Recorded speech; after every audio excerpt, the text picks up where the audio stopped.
एकादशी व्रत में सुनी जाने वाली गणेश जी की कहानी। एक गांव में एक बूढ़ी माई रहती थी। वह प्रत्येक दोनों पक्षों की एकादशियों का व्रत करती, विष्णु जी की कथा सुनती। लेकिन एक दिन बूढ़ी माई की मौत हो गई और यमदूत उन्हें लेने आए।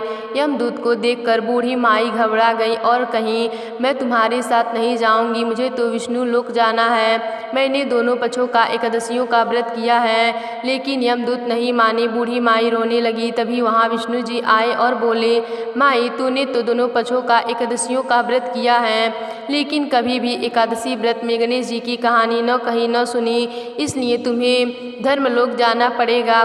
बूढ़ी माई रोते रोते विष्णु जी से 2 साल की उम्र मांगी। विष्णु जी ने उसे 2 साल का समय दिया। बूढ़ी माई ने एकादशी का व्रत किया और गणेश जी की कथा सुनी। उसके बाद 2 साल बाद उसकी मृत्यु हुई और वह बैकुंठ को गई। तो प्रेम से बोली गणेश जी की जय।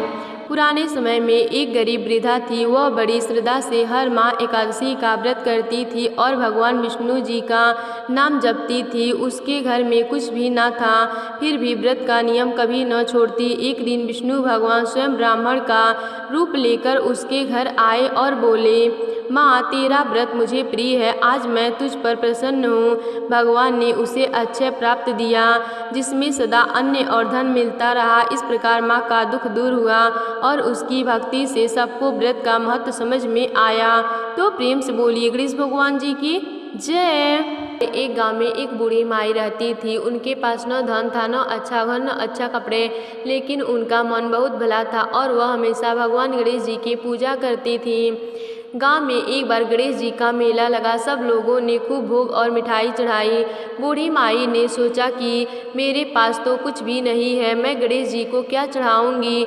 लेकिन फिर भी उसने प्रेम से थोड़ा सा गुड़ और चना अपने छोटे से पत्तल में रख कर गणेश जी को अर्पित किया।